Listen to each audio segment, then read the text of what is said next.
Istanbul में आवाम की बड़ी तादाद सड़कों पर निकल आई है। नुमाइंदा खुसूसी सगीर राम वहाँ पर हमारे मौजूद हैं। उनसे ज़रा वहाँ की सूरत-ए-हाल जानते हैं कि वो इस वक्त क्या मनाजिर देख रहे हैं, किस तरह से रैलियाँ निकाली जा रही हैं, कैसे एहतजाज हो रहा है। जी सगीर, बताइएगा क्या सूरत-ए-हाल है वहाँ पर? अस्सलामुअलैकुम। हम मौजूद हैं अतातुर्क एयरपोर्ट पर और यहाँ पर बहुत बड़ी तादाद में, लाखों की तादाद में यहाँ पर तुर्क सिटीज़न, बच्चे, बड़े, बूढ़े, ख़वातीन, मर्दो हज़रात सब यहाँ पर फ़लस्तीन के साथ इज़हार यकजहती के लिए और फ़लस्तीन के साथ वहाँ पर होने वाली नस्ल कुशी के ख़िलाफ़ एहतजाज करने के लिए इकट्ठे हुए हैं। अब हमारे साथ एक पाकिस्तानी मौजूद हैं। आप ये बताएं कि कैसा है आज ये एहतजाज फ़लस्तीन के हक़ में और क्राउड क्या कह रहा है?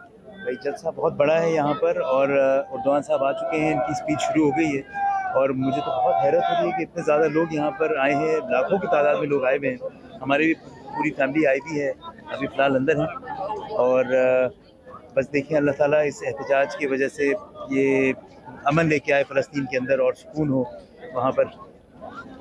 बहुत शुक्रिया। फ़लस्तीन के हक़ में तुर्क अवाम बड़ी तादाद में, लाखों की तादाद में निकल चुकी है और इस वक्त ये एहतजाज जो है सदर रजब तैयब एर्दोगान का खिताब एक बड़ा पैगाम है इसराइल के लिए कि फ़लस्तीन अकेला नहीं है। हमें इस वक्त सूरत-ए-हाल से आगाह कर रहे हैं।